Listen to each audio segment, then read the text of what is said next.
Welcome back, future CPAs. This is part 3 of our series, Performing Further Procedures and Obtaining Evidence, which covers the third area of the Auditing and Attestation section. If you're new here, don't forget to hit subscribe and share this with your fellow CPA candidates who are looking for quality review materials for free. This program is built to help you learn more efficiently and less time. We start with multiple choice questions as the foundation, then zoom out to connect them with key topics and align everything with the AICPA exam's representative tasks. The visuals are kept minimal on purpose, so you can also treat this like an audiobook, perfect for maximizing your study time on the go. Wishing you the best on your CPA journey. All right, question. An auditor is considering the use of substantive analytical procedures. Which of the following are suitable applications of analytics to provide audit evidence for the identified assertion? Statement 1. Comparing recorded interest expense to average loan balances and contractual rates to test accuracy of interest expense. Yes, comparing interest expense to loan balances and contractual rates is a classic substantive analytical procedure. The assertion here is accuracy, sometimes called valuation/allocation. Interest is highly predictable, so analytics are well suited. Statement 2. Developing an expectation for depreciation expense based on beginning balances, additions, and policy to test valuation of fixed assets. Yes, building an expectation for depreciation expense based on beginning balances, additions, and the depreciation policy is another strong use of analytics. This addresses the valuation assertion for fixed assets. Statement 3. Comparing monthly sales trends to industry data to test the existence of revenue? No, comparing monthly sales to industry trends doesn't prove existence. Sales could look consistent with industry data but still include fictitious entries. Analytics can suggest reasonableness, but existence requires direct evidence like shipping documents or confirmations. Statement 4. Comparing payroll expense per employee to prior periods and budget to test the accuracy of payroll. Here's the nuance. Comparing payroll expense per employee to prior periods and budget is a reasonable analytical procedure, but it supports completeness and overall reasonableness, not the detailed accuracy of payroll computations. To test accuracy, we need recalculation or reperformance, for example, recomputing gross to net pay for a sample. So, as written, this one is misaligned with the assertion in the stem. Correct answer? That leaves statements 1 and 2 as the suitable applications. The correct choice is option A, 1 and 2 only. This links directly to the AICPA exam representative task. Determine the suitability of substantive analytical procedures to provide evidence to support an identified assertion. Strong applications. Interest expense, statement 1. Predictable relationship between balances and rates. Depreciation, statement 2. Based on policy and additions, highly predictable. Weak or unsuitable applications. Revenue existence, statement 3. Analytics don't prove occurrence. Direct evidence is required. Payroll accuracy, statement 4. Trend analytics are useful for completeness and reasonableness, but not detailed accuracy. Testing accuracy requires recalculation. The blueprint wants you to recognize that analytics are most suitable when relationships are stable and predictable. Assertions like accuracy at the transaction level or existence usually require more direct evidence. So the lesson here is simple. Analytics are great when the math is predictable. Interest, depreciation, payroll trends. But don't expect them to prove if a sale actually happened or if every paycheck was computed correctly. That's like saying, my grocery bill looks about right compared to last month, so the cashier must not have misscanned anything. Maybe true, maybe not. But if you really want to know, you'd have to check the receipt line by line. Okay, next question.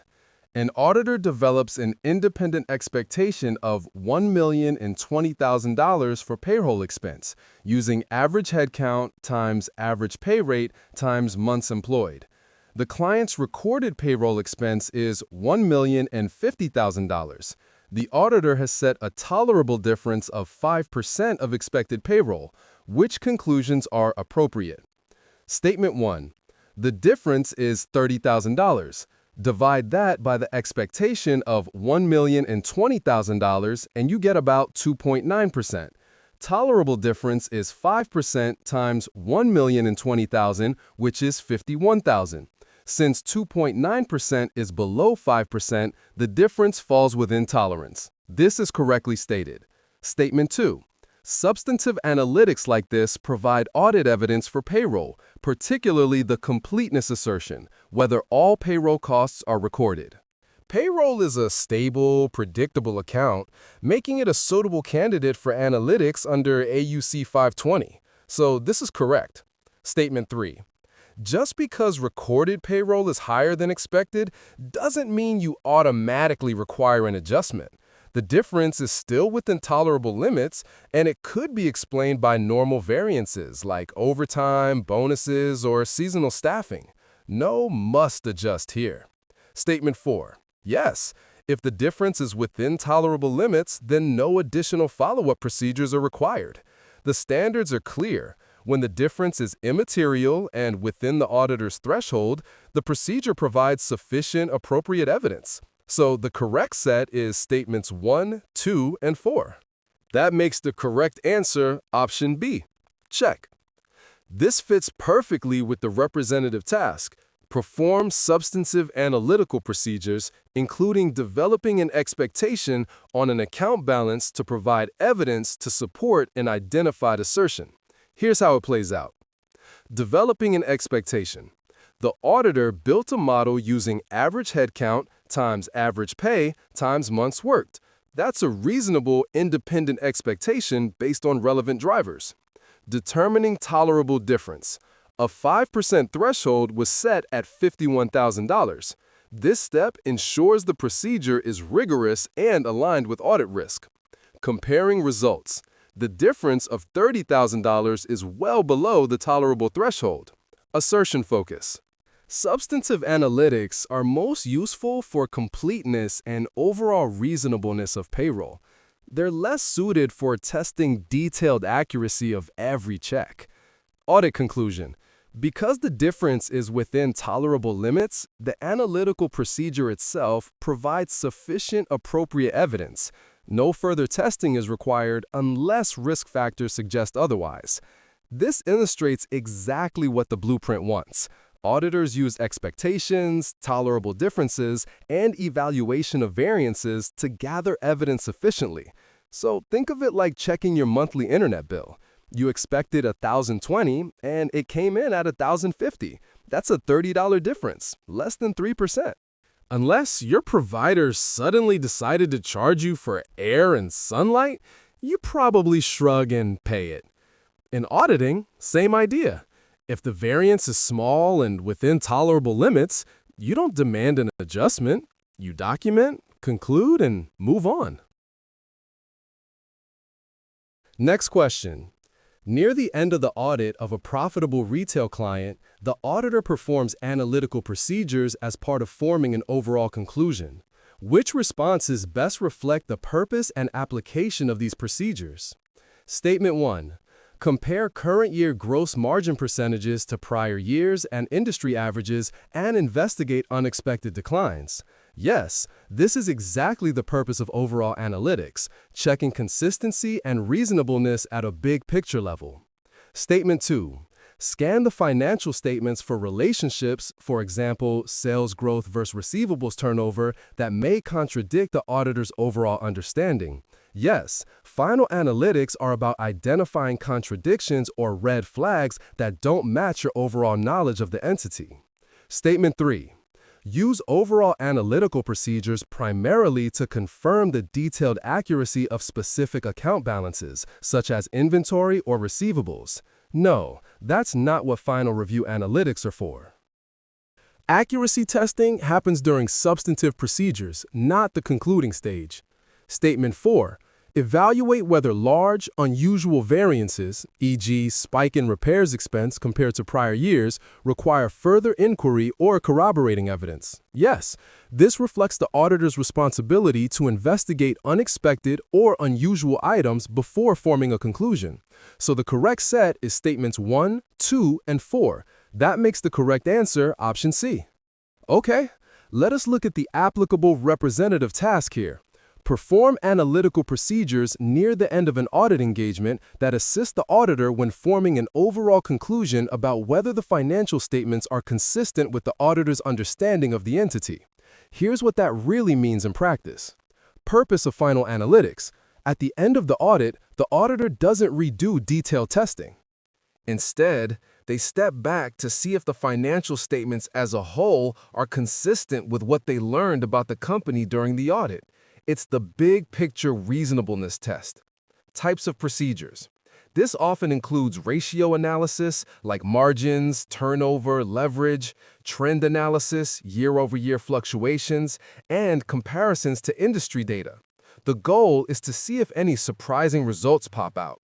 Focus on contradictions. The auditor looks for relationships that don't make sense. For example, if sales grew 30% but receivables turnover slowed dramatically, that could indicate revenue recognition issues. Investigating unusual items. Large variances, spikes, or unexpected declines need follow-up. Sometimes that means additional inquiry, sometimes corroborating with other evidence. Assertions addressed. Overall, analytics mainly support presentation and disclosure and the overall reasonableness of the financial statements. They don't usually prove detailed assertions like existence or accuracy of individual balances. Bottom line, these procedures are about stepping back before you sign the audit report and asking, do the financial statements tell a story that matches what I know about this business?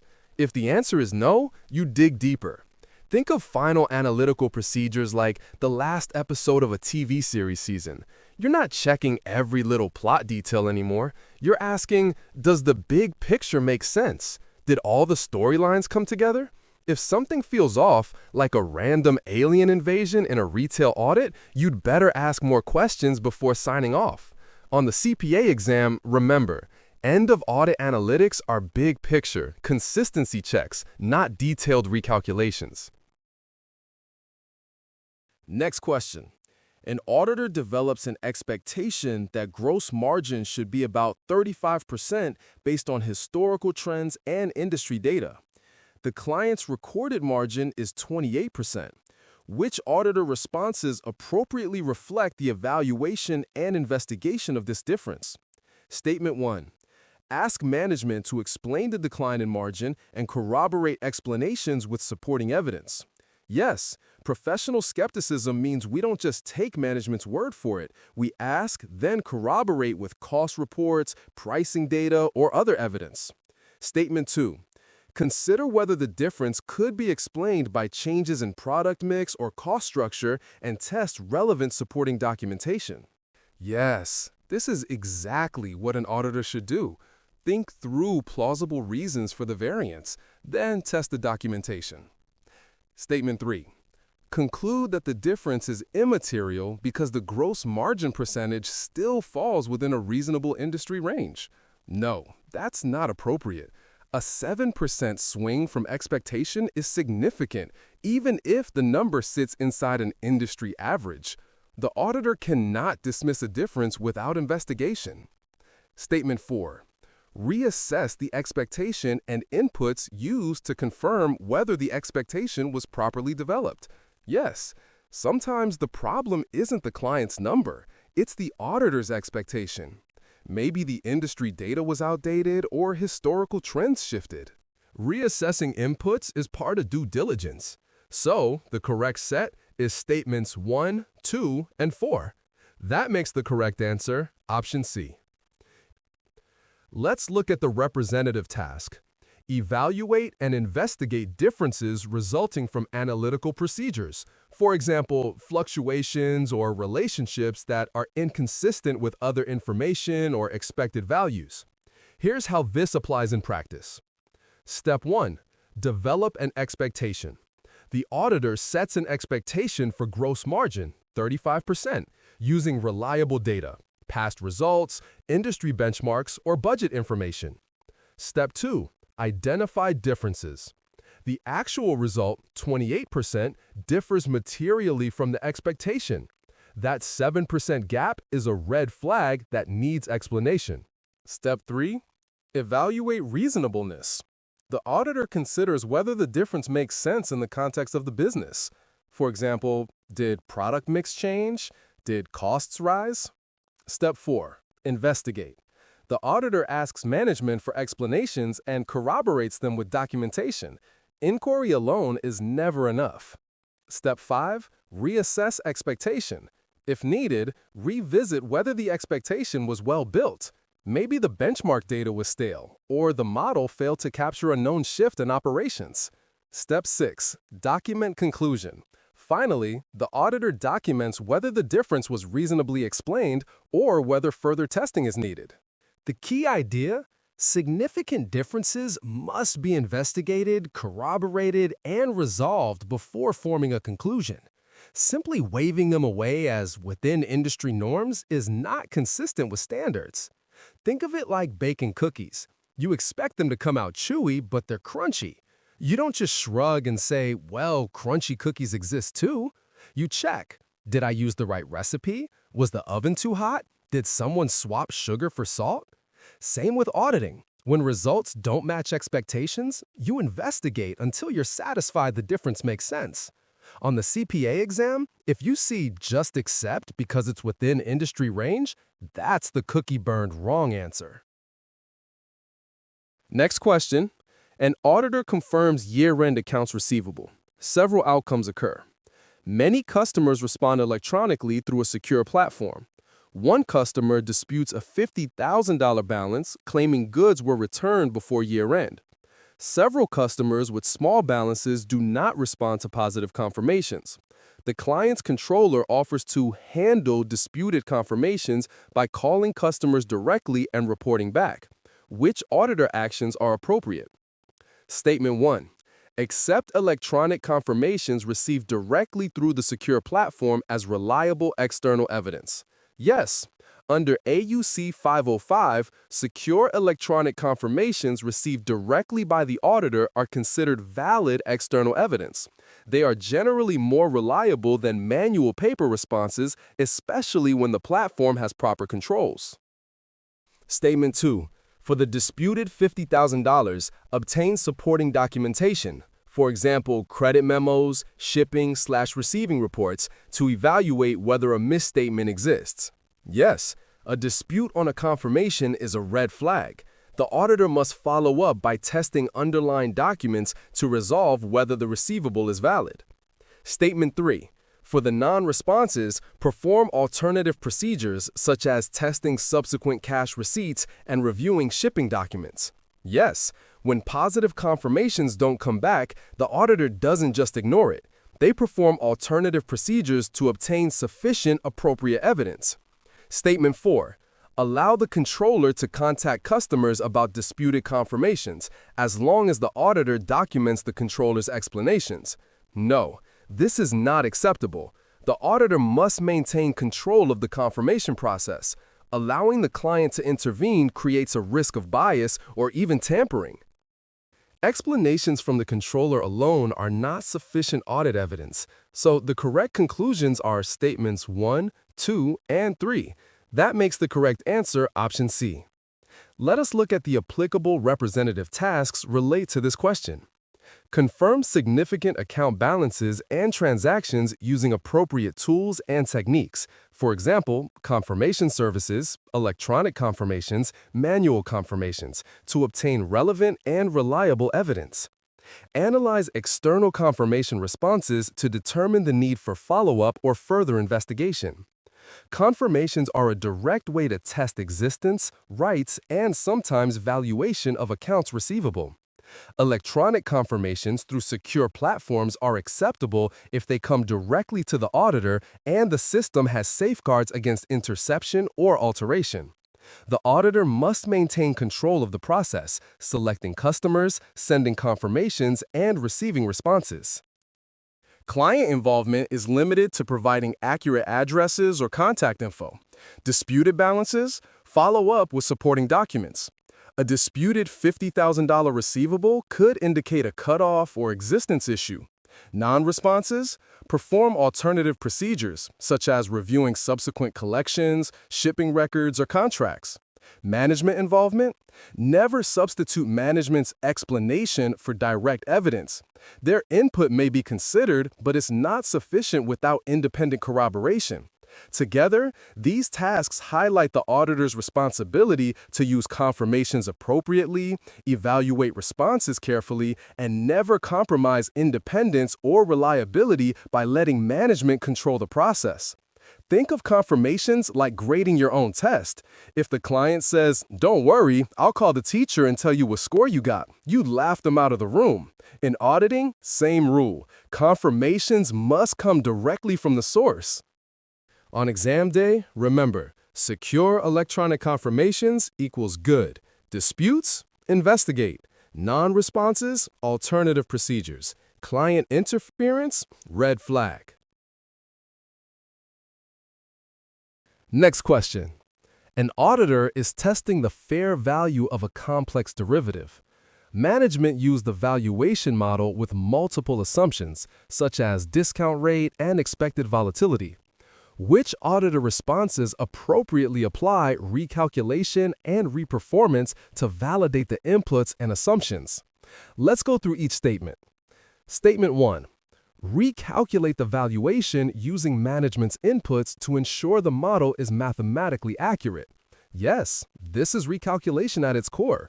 You take the same inputs and confirm the math is right. It doesn't test the assumptions themselves, but it confirms no computational errors exist. Yeah, this is reperformance valuation. It's more persuasive evidence because the auditor independently tests whether management's assumptions and results are reasonable. Statement 3. Compare the model's output to peer benchmarks and treat this comparison as the primary evidence. No, benchmarking can be a supporting test of reasonableness, but it is not sufficient by itself for a complex derivative valuation. The standards require deeper work, recalculation, and reperformance, not just industry comparisons. Yeah, this is exactly what you do when evaluating assumptions. If the discount rate is far from market yield curves, you need to understand why. So the appropriate responses are statements 1, 2, and 4. The correct answer is option C. Now, let's step back and connect this to the representative task. The exam blueprint specifically calls for auditors to recalculate and reperform procedures to validate the inputs and assumptions of significant accounting estimates, especially those that are complex or high risk.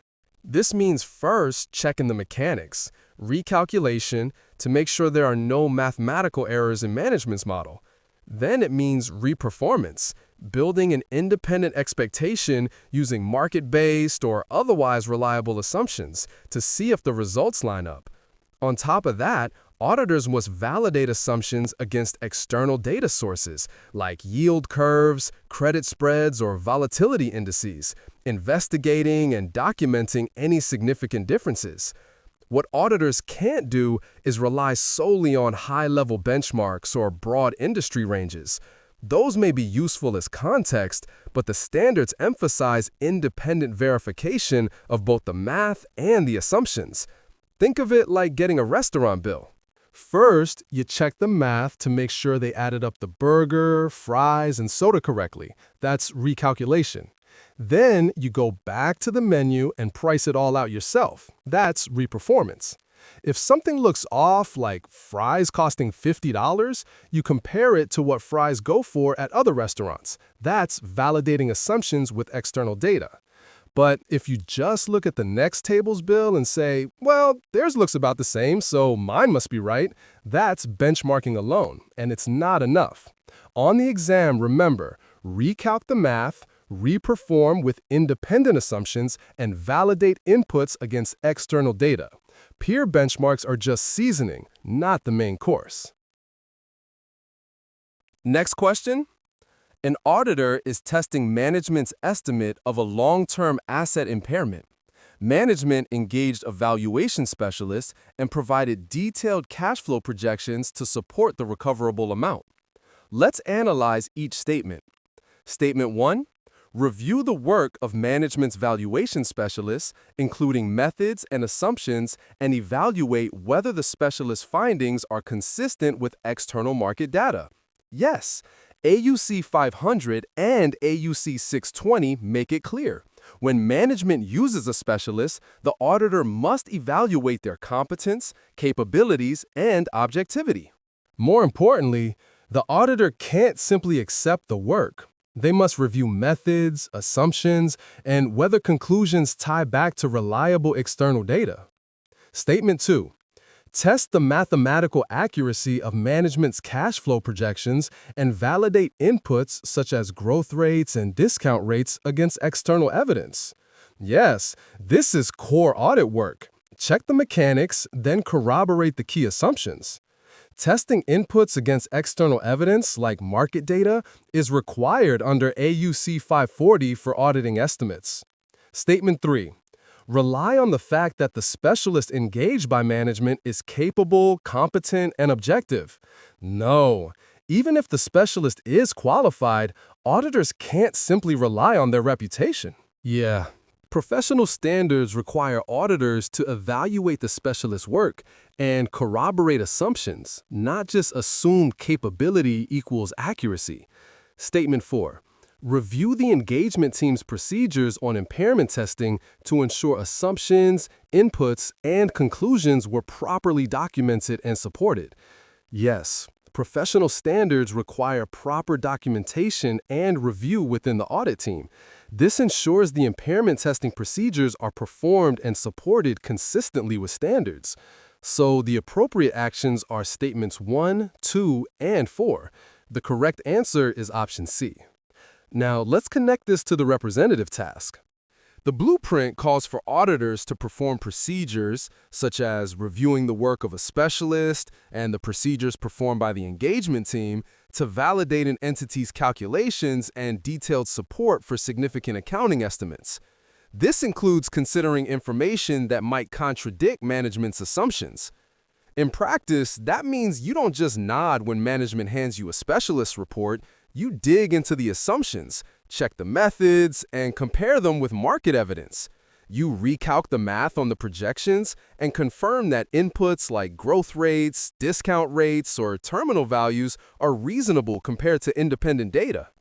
And finally, you step back and review whether the audit team properly documented its evaluation of these estimates, including contradictory evidence, so the file tells a complete story. Think of it like reviewing a group project in school. Just because one teammate is the smart one doesn't mean you blindly accept their work. You still check their calculations, compare their assumptions to reliable sources, and make sure the final report is documented properly. On the exam, if you see "simply rely on management specialist," that's the trap answer. The correct approach is always evaluate, corroborate, document.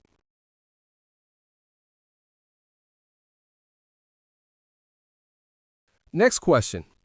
An auditor is evaluating the client's allowance for doubtful accounts, which is based on applying a consistent percentage to year-end accounts receivable. Internal controls are effective and risk of material misstatement is assessed as low. Which auditor actions are appropriate in concluding on the reasonableness of this estimate? Let's go through these. Statement 1. Recalculate the allowance using the client's historical write-off percentages and compare to the recorded balance. Yes, this is a straightforward, reliable procedure in a low-risk environment. By recalculating with historical data, the auditor can confirm whether the allowance aligns with actual past performance. Statement 2. Review subsequent collections of year-end receivables to assess whether the allowance appears reasonable. Yes, looking at cash collected after year-end is one of the best ways to evaluate whether the estimate was reasonable. If most receivables were collected, the allowance may be too high. If collections lagged, the allowance may be too low. Statement 3. Place significant reliance on the fact that the estimation method has been applied consistently from prior periods rather than focusing on whether current year conditions support the assumption. No, consistency is helpful, but it's not enough. Auditing standards require evaluating whether the assumptions remain valid in the current year.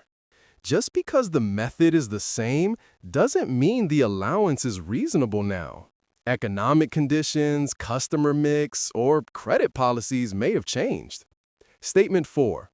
Compare the client's allowance percentage to industry data to determine whether it falls within a reasonable range. Yes, industry data can provide useful context, especially in a low-risk setting, to corroborate the reasonableness of the allowance percentage. The correct actions are statements 1, 2, and 4. The correct answer is option C.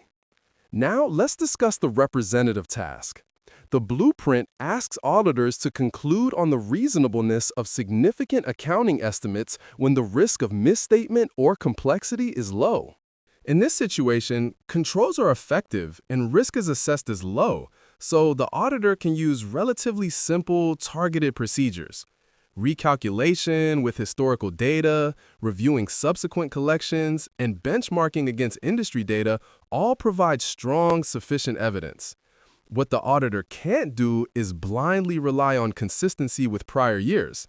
Professional skepticism requires confirming that the current environment supports the assumptions used. Think of it like checking your car's fuel efficiency. Just because last year your car averaged 15 kilometers per liter doesn't mean it's the same today. Maybe your tires are underinflated or you're stuck in more traffic.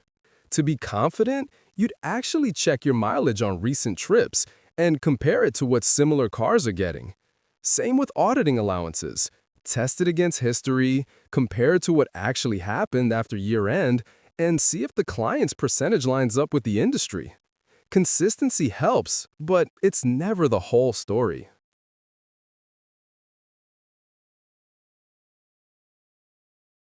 Next question. An auditor is evaluating the fair value of a client's investment portfolio. Most securities are classified as Level 2, using observable market inputs, but the portfolio also includes structured notes classified as Level 3. Management engaged a pricing service and made certain year-end valuation adjustments.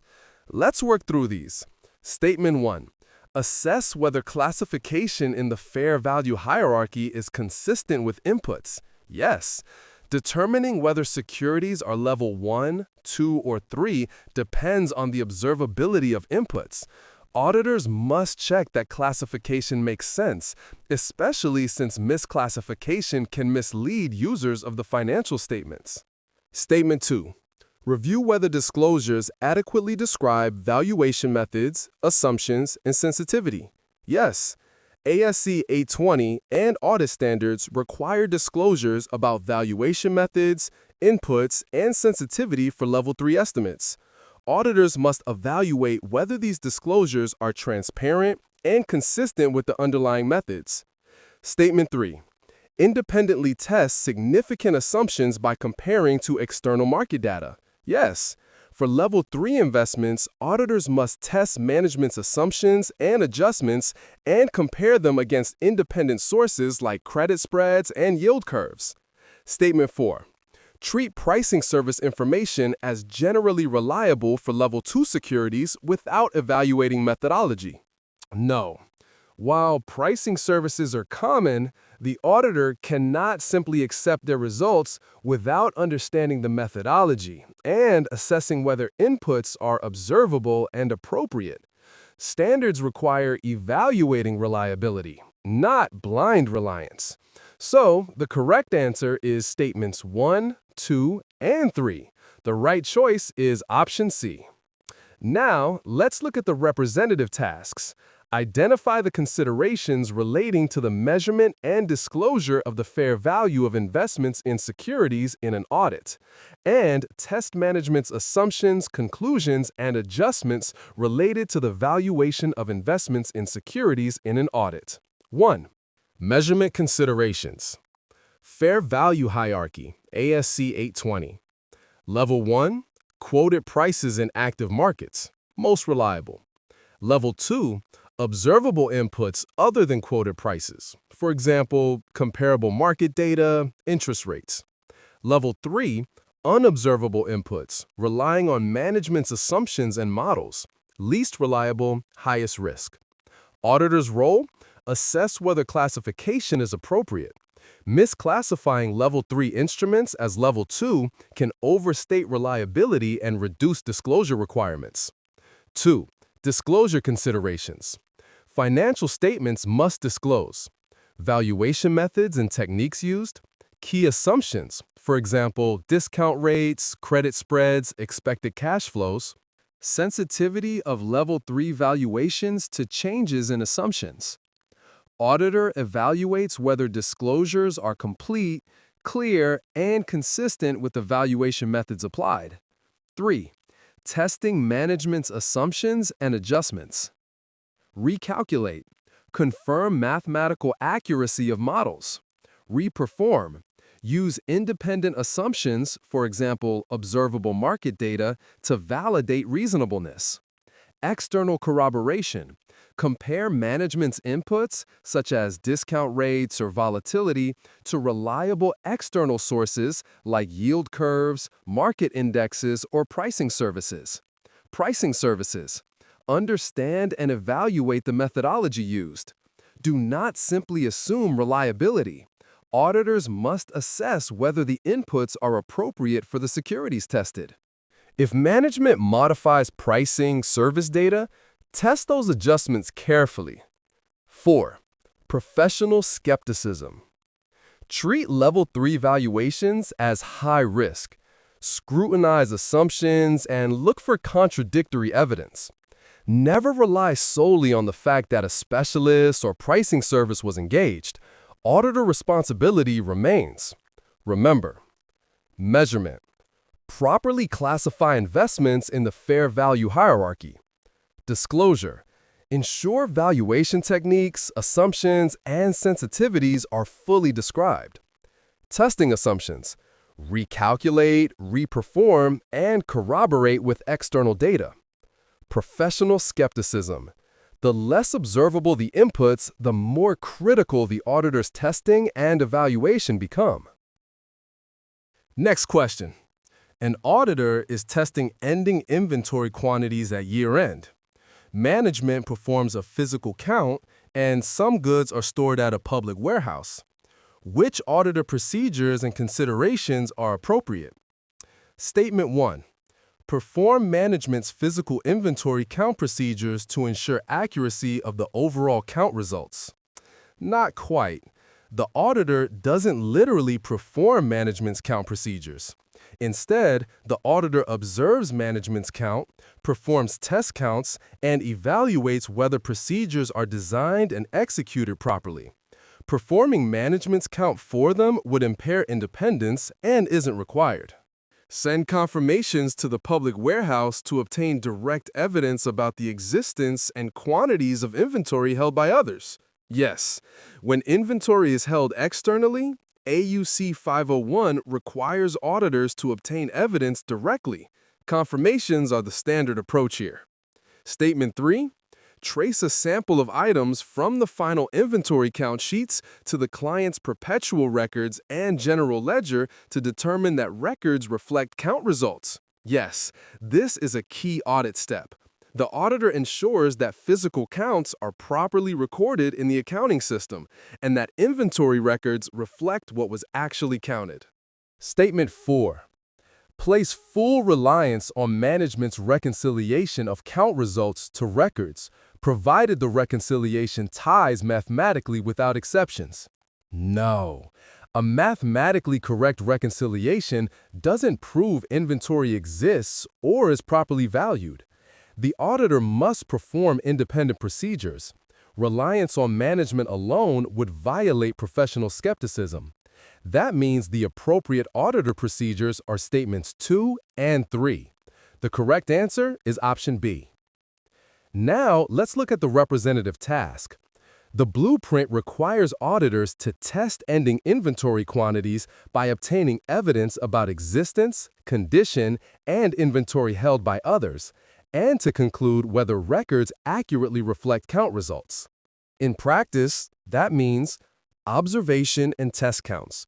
The auditor observes management's count procedures, performs independent test counts, and evaluates how well procedures are followed. External confirmation. For goods stored in public warehouses or third-party locations, the auditor seeks confirmations directly from those custodians. Tracing to records. The auditor traces from final count sheets to the perpetual records and general ledger to confirm that the accounting system reflects physical reality. Professional skepticism. Never just accept management's reconciliation. Even if the math ties out, the auditor needs independent evidence that the underlying quantities are accurate and complete. So, yeah, there's a lot of cake left in the fridge. You don't just trust their handwritten note and neat subtraction, right? You go to the fridge, check the slices yourself, and maybe call the neighbor if they're storing some of the cake. On the exam, remember, observe counts, confirm inventory held by others, trace to records. But don't just rely on management's word or their neat reconciliations.